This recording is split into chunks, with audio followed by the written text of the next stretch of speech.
are on the elevator. So the first thing that they see is they come in here where Mallory is standing, and they look and they sort of don't quite know where to start. My suggestion would be, you can see it if you want to, but my suggestion would be that you generally do it chronologically. And I would even say, for someone who had a short period of time, walk all the way through the exhibition and get a sense of how much there is and the different centuries, and then go back through it again and spend more time where you want to spend more time. Where we are right now is really, you might say, the 16th century, with one exception I'll point out, and then it becomes the 17th and the 18th, the 19th and the 20th and the 21st, ending with the Google video that we were talking about earlier. So now things are going to move faster because I'm not going to take 2.5 hours and 1 minute per map or item to do this. This is the oldest map in the exhibit. It was done in 1493. 1493. Well, we know that Christopher Columbus made his voyage in 1492, and the information about that wasn't back in Europe and on maps yet. But this map is here, and there's one more 1513 map. It's really showing the world known to Europeans at the time of Columbus's voyage. So part of what we're trying to convey here is the New World does not show up here.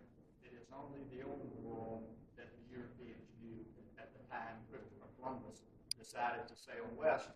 And some of his crew members probably worried that they were going to drop off the edge of the world when they got out in the middle of the Atlantic Ocean. That's where knowledge was at that time. This is an original map. This came out of a 1493 book. This is the first of the digitized images that I mentioned. This is called the Cantino map. At least I think it is. Yes, this is the Cantino world map.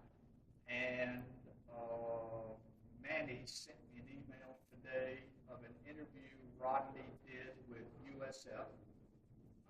And Rodney, I think it's in that interview where Rodney talks about the Cantino map. And you should go to that link and listen to what Rodney says about it. But again, here is Africa and Europe. So here is the old world that is sort of portrayed here. But here is South America and we think North America. But it's 1502. And Ponce de Leon did not claim Florida until 1513. That goes back to that, what did they know and when did they know it? This is clearly Cuba and Hispaniola. And you look at this peninsula and piece of land here, and you say, it has to be Florida. It looks like Florida. It must be the Gulf of Mexico. It's just above Cuba.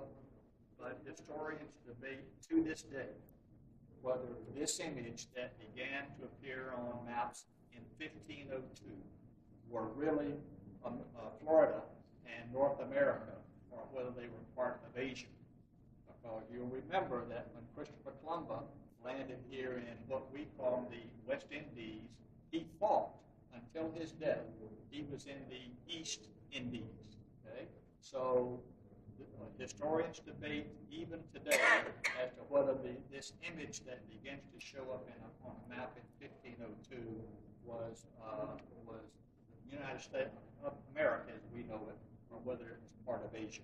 But this is a beautiful digitized image, and this particular one is from a library in Italy that was nice enough to send it to us.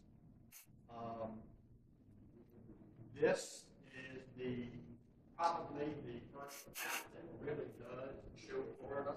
This is the 1511 Peter Martyr map that is borrowed from a lecture friend of mine in Denver.